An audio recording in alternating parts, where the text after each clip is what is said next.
Varicose veins కి సరైన చికిత్స కోసం సంప్రదించండి ఎవిస్ హాస్పిటల్. నమస్తే రమ్మగారు. నమస్తే జయ. ఏదైనా పెద్ద కథ చెప్పండి. పూర్వం అట సాకేత్పురం అనే ఒక ఊళ్ళో ఒక మంచి వ్యాపారస్తుడు ఒక ఆయన ఉండేవాడు. ఆయనకి వెంటనే 2 పిల్లలు పుట్టారు, ఒక అమ్మాయి అబ్బాయి. పిల్లాడి పేరు సుమతి, ఆ అమ్మాయి పేరు సునీత. సుమతి అలా పెట్టుకుంటారు, మంచి పేరు, మంచి బుద్ధి కలిగిన వాడు, పెట్టుకోవచ్చుగా, అమ్మాయిలాగా ఉంది పేరు. సరే, సుమతి సునీత. అయితే వీళ్ళిద్దరు కొంచెం పెద్దవాళ్ళు అయ్యాక ఆయనకి ఏదో అనారోగ్యం చేసింది. అసలు ఆ పిల్లాడుట కలిసే ఉండేవాళ్ళు, అన్నా చెల్లి. ఎప్పుడు ఎడబాయని జంటగా ఉండేవాళ్ళు, కలిసి ఆడుకునేవాళ్ళు, కలిసే పాఠశాలకు వెళ్ళేవాళ్ళు, ఏదైనా లెక్కలు డొక్కలు కూర్చుని కలిసే చేసేవాళ్ళు. అన్నం తినేటప్పుడు కూడా సెపరేట్గా కూర్చునేవాళ్ళు కాదు, క్లోజ్గానే ఉండేవాళ్ళు అన్నా చెల్లి. ఈ వ్యాపారస్తుడు కొంచెం పెద్దవాడు అయ్యాడు, ఆయనకి లేట్ ఏజ్లోనే పుట్టారు పిల్లలు. ఆయన ఏమన్నాడంటే, నాయన నాకు ఆరోగ్యం బాగుండలేదు, ఎప్పుడైనా చిటుక్కుని రాలిపోతానేమో, వాళ్ళంత సంపాదించాను, నేను ఇంత లేక కలగటం వల్ల పెద్దగా నీకు వ్యాపారం అవి నేనేం నేర్పలేదు, ఇంటి పట్టు నుండి చెల్లెలతో ఆడుకుంటూ గడిపేశావు, నాకేదైనా అయితే.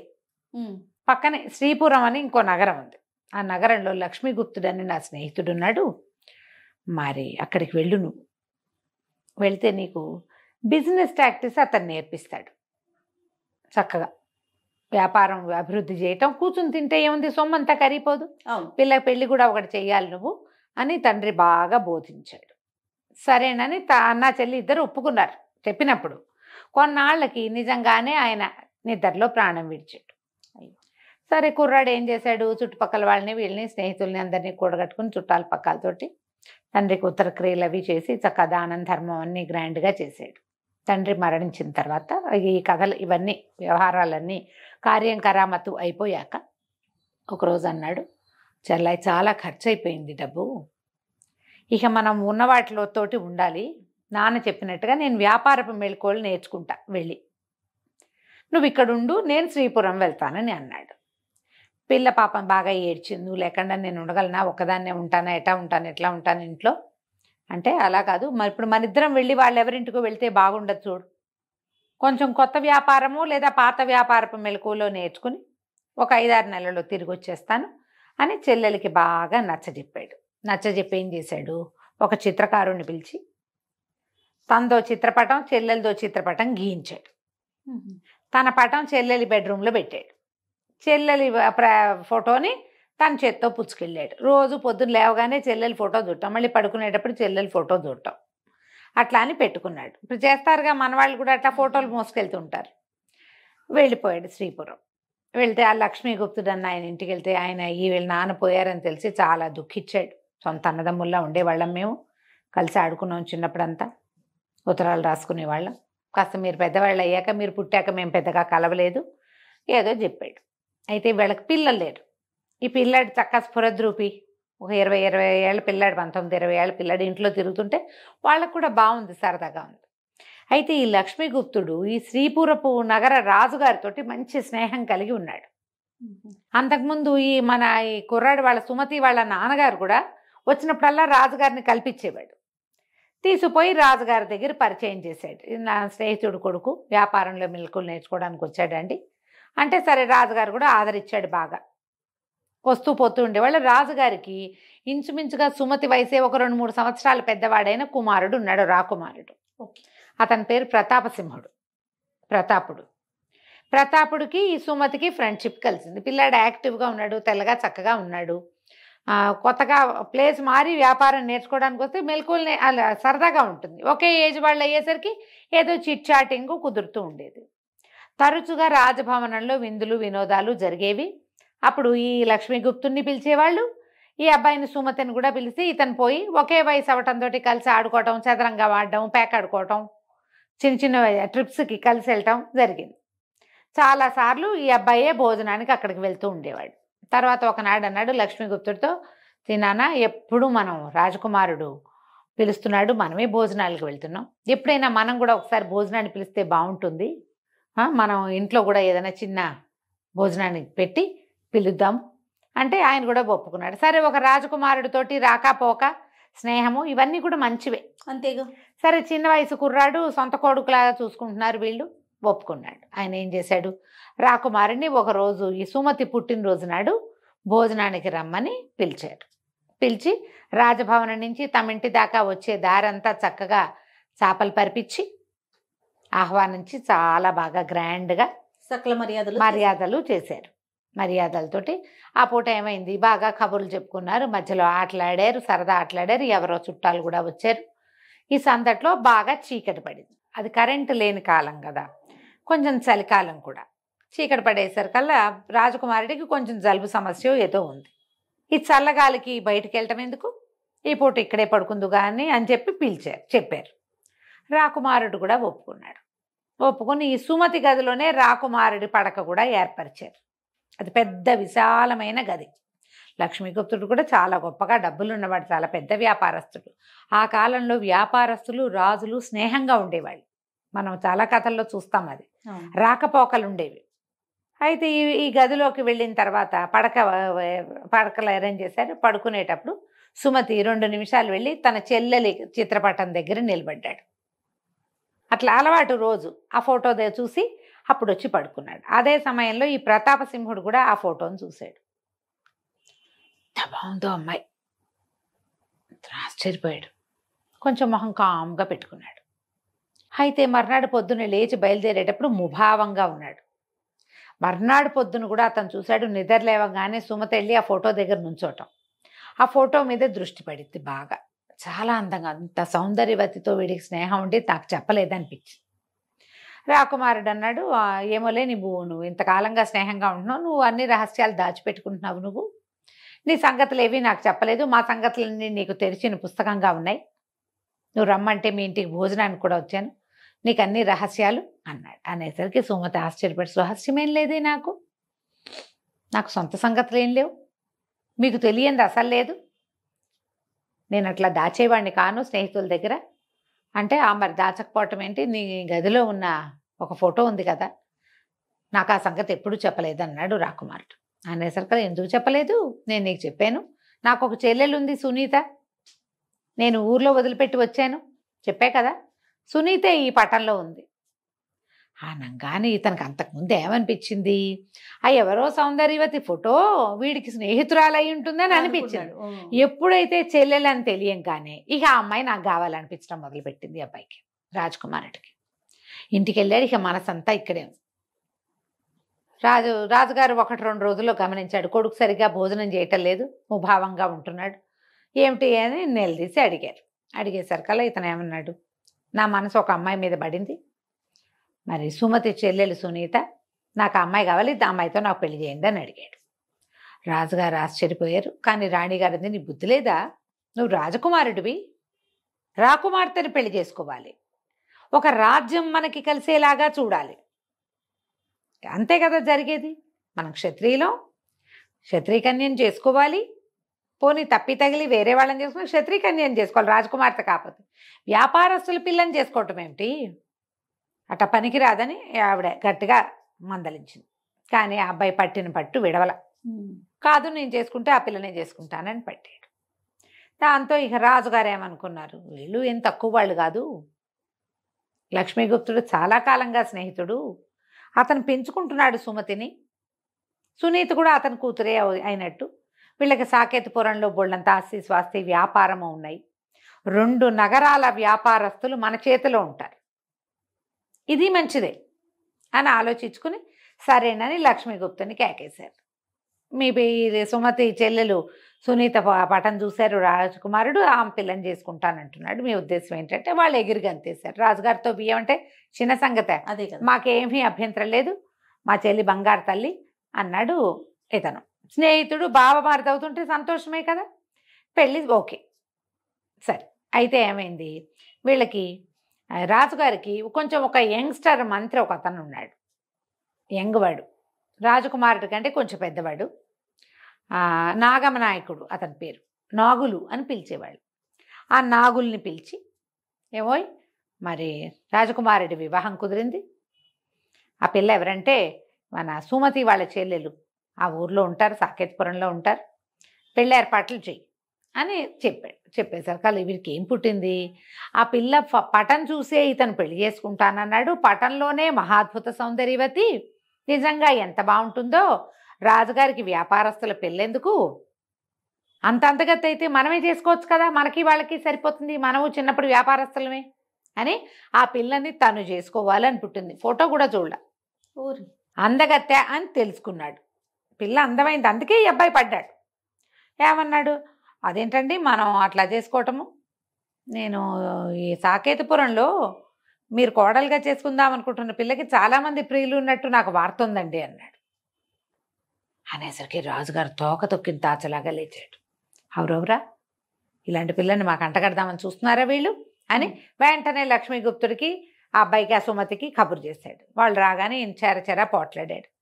మేము సంబంధం అడిగేవనుకో, అడిగితే నువ్వు మాకు స్నేహితుడివి కదా, ఆ పిల్ల మీకు తగదండి అని చెప్పద్దు, శీలం లేని పిల్లని మా రాజుగారి కోడలను చేయాలనుకుంటున్నావా, రేపొద్దున్న రాణి అవుతుంది కదా ఆ అమ్మాయి, నువ్వు నీ రాజక్షేమం ఆలోచించద్దా, అక్కడ చాలామంది చెడు స్నేహాలు ఉన్న పిల్లని మాకు అంటగడతావా అని పోట్లాడేసరికల్లా సుమతి అన్నాడు, అడూరుకోలే, మా చెల్లెల్లాంటి పిల్ల భూప్రపంచంలో ఉండదండి, అసలు అది గడప దాటి ఎరగదు పాప, ఇంట్లోనే ఉంటుంది,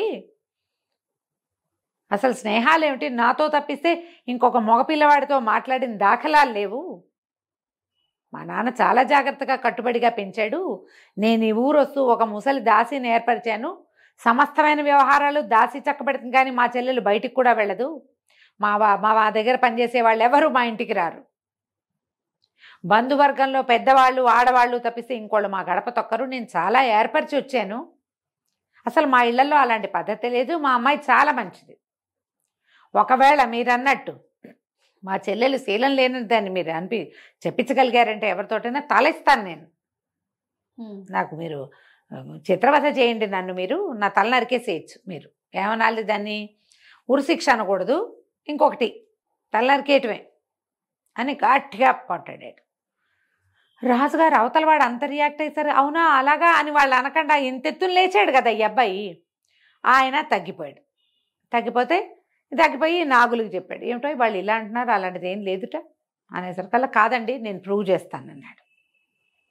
ఆయన ఏం చేశాడు, ఇతను కామ్గా సాకేతపురం వెళ్ళిపోయి ఇప్పుడు ప్రూవ్ చేసి ఆ పిల్లని తను లాక్కోవాలి, ఒక ఉత్తరం రాసి ఆ ఉత్తరం పుచ్చుకొని వెళ్ళి వాళ్ళ ఇంటికి వెళ్ళాడు. వాకిట్లో ఈ ద్వారపాలకులు ఉంటారుగా సాకేతపురంలో, వాళ్ళ దగ్గరికి వెళ్ళి నేను సుమతి పంపించగా వచ్చాను, శ్రీపురం నుంచి ఉత్తరం రాసి పంపించారు, నేను అమ్మాయి గారిని కలవాలి అని అడిగితే ముందు ఉత్తరం లోపలికి పంపించమను, ఉత్తరం చూశాక కలవచ్చో లేదో నేను చూస్తానంది అమ్మడు.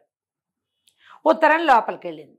ఆ పిల్ల ఉత్తరం చూడగానే ఇది మా అన్నయ్య రాత కాదు, మా అన్నయ్య సంతకం కాదు, వీడెవడో పంపే బయటికి, నేను చచ్చినా గలవనని ఆ ఉత్తరం వెనక్కి తిరక్కొట్టేసింది. ఊరుకున్నాడు. రెండో ప్రయత్నం ఏం చేశాడు, ఆ ఇంట్లో పనిచేసే దాసి ఉంది కదా, ఆ దాసికి ఎత్తుకెత్తు బంగారం ఇస్తానని ఆశపెట్టి ఈ సునీతది ఒక ఉంగరం తెప్పించాడు. ఆ అమ్మాయికి వేలికి పెట్టుకుంటుంది. అభ్యంగనానికి వెళ్ళేటప్పుడు మొత్తం వస్తువులన్నీ ఊడ్చి పక్కన పెడతారు కదా, ఆ ఊడ్చి పక్కన పెట్టినప్పుడు ఉంగరం సంగ్రహించుకొచ్చేసింది దాసి. అది ఈ నాగులకి అప్పచెప్పింది. అతను అది అరచేతిలో ఎంత బరువు ఉందో అంత బంగారం ఇస్తానన్నాడు. ఇంకా ఎక్కువ ఇచ్చాడు.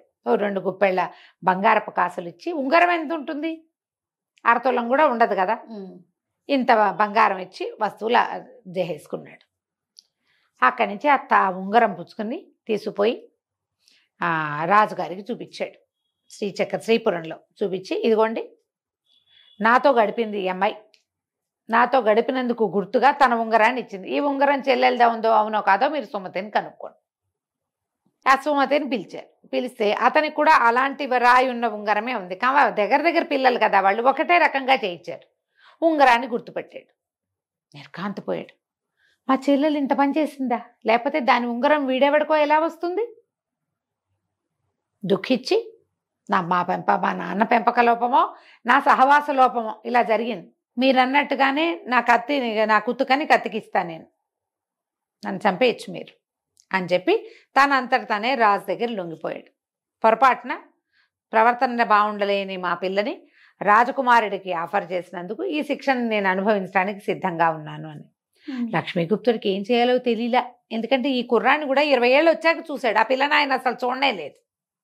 తన స్నేహితుడి మీద ప్రగాఢమైన విశ్వాసం ఉంది. పిల్లలు చెప్పలేకపోతున్నాం ప్రవర్తనలు ఈరోజు. ఆయన దుఃఖపడ్డాడు. రాజుగారు అన్నారు, నీ అంతటి నువ్వు దీనికి ఒప్పుకున్నావు కాబట్టి నీకు 1 వారం గడువు ఇస్తాను. ఏదైనా నీకు కోరుకుంటే అది చెయ్యి, అది ఏర్పాటు చేసుకోను అనేసరికి ఆయన చెల్లెలకు ఉత్తరం రాశాడు. అబ్బాయి సుమతి రాసి పంపించాడు. ఈ ఊరు నుంచి ఆ ఊరు వెళ్ళటానికి ఒక 5-4 రోజులు పడుతుందా, 3 రోజులు. ఏమని రాశాడంటే, మన ఇద్దరం కలిసి పుట్టాం, కలిసి పెరిగాం. నాకు తెలియని ఒక కోణం నీ జీవితంలో ఉండటమే నాకు ఆశ్చర్యంగా ఉంది. వారం రోజుల్లో చనిపోబోతున్నాను. నీ ఉంగరం చూశాక నేను హతాశున్నైపోయాను. కొన్ని రోజుల్లో చనిపోతాను నేను. ప్రవర్తన బాగు చేసుకుని జీవితం హాయిగా ఉంచుకో అని రాసేసరికి ఆ ఉత్తరం వచ్చింది. ఇది రాజుగారి అన్నయ్య పంపించాడు. వాకిట్లో నుంచే ఉత్తరం చూసింది. అన్నయ్య హ్యాండ్ రైటింగ్ గుర్తుపెట్టి లోపలికి తీసుకుపోయింది ఉత్తరం. చదివేసరికి నిర్ఘాంతపోయింది. నా ఉంగరం చూడటం ఏమిటి, నా ప్రవర్తన బాగుండకపోవటం ఏమిటి? అమ్మాయి ఆలోచించడం మొదలెట్టింది. కొద్ది రోజుల క్రితం ఒకడు వచ్చాడు, అన్నయ్య రాసిన ఉత్తరం అని. ఆ ఉత్తరం అన్నయ్య రాసింది కాదు. కానీ వాడొచ్చి వెళ్ళిపోయిన తర్వాత, వాడొచ్చి వెళ్ళిన తర్వాత ఒక 3-4 రోజుల్లో నా ఉంగరం పోయింది. ఎంత వెతికినా దొరకల. స్నానానికి వెళ్తూ తీసా, నాకు గుర్తుంది. దాసి దాన్ని ఎన్ని విధాలు అడిగినా అది నిజం చెప్పల. ఈ ఉంగరం బయటికి వెళ్ళిందా, అది ఏమైనా అన్నయ్య ప్రాణాలకి ప్రమాదం తెచ్చిపెట్టిందా? ఏదో జరుగుతోంది ఇక్కడ. ఈ పిల్ల వెంటనే బండి పిలుచుకుని ఈ శ్రీపురం వెళ్దామని వెళ్ళిపోయింది. వెళ్తే ఎక్కడికి వెళ్ళాలి, ఏం చేయాలి? ఆ ఊరి మొగదలలోనే వధ్యస్థానం ఉంది. వధ్యశిలలు ఉన్నాయి అక్కడ. ఇదే ఇలా శిక్షలు వేసిన వాళ్ళు. ఎక్కడైతే ఈ అబ్బాయికి శిక్ష అమలు జరుగుతోందో అక్కడ కనపడింది ఆ అమ్మాయికి. రథం దిగి పరిగెత్తుకుంటూ వెళ్ళేసరికల్లా ఏడుస్తూ నుంచుంది అక్కడ.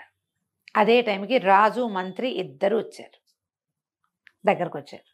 వస్తే ఈ పిల్ల వాళ్ళ ఏడుస్తూ నుంచుంది. అడిగింది ఏం జరిగింది ఏమిటంటే, ఈ పిల్లకి మొత్తం కథ అంతా తెలిసిపోయింది. ఈ అమ్మాయి ప్రవర్తన మంచిది కాదని మంత్రి రుజువు చేశాడు. ఉంగరం తెచ్చి చూపించాడు. అమ్మాయికి అర్థమైంది. అయితే అన్నయ్య పేరుతో ఉత్తరం రాసి పట్టుకొచ్చిన వాడే. ఆ ఉంగరం కూడా తన దగ్గర నుంచి కొట్టేశాడు. తెలివిగా చేశాడు ఎవడో ఈ పని. ఆ ఏడుస్తూ అక్కడి నుంచి ఉంటే రాజు మంత్రి కూడా వచ్చారు. రాజుగారికి వెళ్ళి అయ్యా, మీ మంత్రి గారు మా ఇంట్లో దొంగతనం చేశాడండి, మొత్తం నగలన్నీ కొట్టుకుపోయాడు. ఆ నగల కోసం వచ్చాను, నాకు న్యాయం చేయండి అనేసరికల్లా ఈయనకున్న మంత్రి ఎవరు? ఈ నాగులే పక్కన నుంచునేసరికల్లా ఆ మంత్రి ఏమయ్యా అని రాజుగారు మంత్రి వైపుకి తిరిగాడు. ఇంకా ఇక్కడ సీన్ నడుస్తోంది. ఈ అబ్బాయిని నరకడానికి సిద్ధంగానే ఉంది అక్కడ. ఏమయ్యా అని మంత్రి వైపు తిరిగేసరికి మంత్రి అన్నాడు, ఇంకా నయం, అసలు ఈవిడెవరండి, నేను ఎప్పుడూ చూడలేదు జీవితంలో. వీళ్ళింటికి నేను వెళ్ళటం ఏంటి, వాళ్ళ బంగారం నేను దొంగిలించడం ఏంటండి, అది ఎవరితో కూడా నాకు తెలీదు, నేను కంటితో కూడా చూడలేదన్నాడు. ఈ అమ్మాయి వెంటనే అడిగింది, మరి కంటితో చూడని నాతో నువ్వు స్పెండ్ చేసావు, నేను నీకు ఉంగరం కూడా ఇచ్చే కదా, మరి నన్ను కంటితో కూడా చూడలా నువ్వు, కానీ నా ఉంగరం మాత్రం నీ దగ్గరకు వచ్చింది, ఎలా వచ్చిందో చెప్పు అని అడిగి. రాజు ఆశ్చర్యపడి ఉంగరం ఏమిటన్నాడు. అని ఎవరమ్మా నువ్వు అన్నాడు.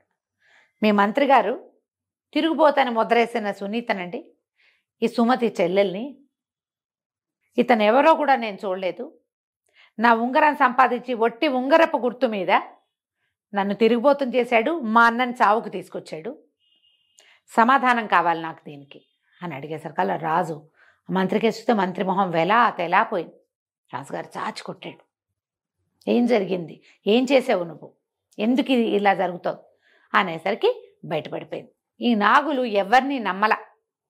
అతను ఏం చేశాడు, తనే స్వయంగా ఎవరికీ తెలియకుండా, మూడో కంటి వాడికి తెలియకుండా ఇది చేద్దాం అనుకున్నాడు. ఈ పిల్ల అక్కడే ఉండిపోతుంది చల్లగా. తను ఎప్పుడో వెళ్ళి మీ అన్నయ్య స్నేహితుడిని రాజుగారు అన్యాయంగా ఉరి తీశాడని పిల్లని పెళ్లి చేసుకొచ్చేద్దాం అనుకున్నాడు. ఇంకో రకంగా నరుకు రావచ్చని భావించి ఈ పని చేశాడు. అదే ఇతన్ని ఉరిదీస్తారని అతను నమ్మల, అనుకోలే. కానీ అలా జరిపోయింది, పోతే పోయింది. వీళ్ళు లేకపోతే ఏమిటి, మనకు అందమైన పిల్ల కావాలి. రాజుగారికి వెంటనే జరిగిందంతా తెలిసిపోయింది. తెలియగానే ఆయన ఏం చేశాడు, ముందు అతన్ని దీని నుంచి తప్పించండి, మధ్యస్థానం నుంచి అని మధ్యస్థానం నుంచి తప్పించారు. ఆయన పదే పదే క్షమాపణలు చెప్పుకున్నాడు. మంత్రి మాట విని ఇంత పొరపాటు చేశాం, ఉంగరం చూసేసరికల్లా నేను అనుమానపడ్డాను, నిన్ను కూడా నేను నమ్మించానని ఎన్నో పరిపరి విధాలుగా సారీ చెప్పారు. నాగుల్ని బురితీశారు. అన్యాయంగా ఒక పరాయి ఊరి పిల్లని ఇలాగ కూలటగా ఈ దేశం అంతా ప్రచారం చేశాడు కదా. ఇదేమో అక్కడ చాలా మంది చేరారు, ఉరిదీయబడుతున్నాడు కదా, తను చంపబోతున్నారు, మొత్తం అందరికీ తెలిసిపోయింది. వీడే ఏదో చేశాడు, ఆ పిల్ల చాలా మంచిది అని. తర్వాత రాజుగారు మళ్ళీ వీళ్ళని సుమతిని సునీతని బతిమలాడుకుని లక్ష్మీగుప్తుడిని మధ్యలో పెట్టి మంచి మాట్లాడి చివరికి ప్రతాపసింహుడికిచ్చి ఆ అమ్మాయిని వివాహం చేసుకున్నారు. తర్వాత ఈ శ్రీపురానికి సునీతే భవిష్యత్ కాలంలో రాణి కూడా అయ్యింది. కథ కంచికి మనం ఇంటికి. బాగుంది రమ్మగారు. నమస్తే. నమస్తే జీ.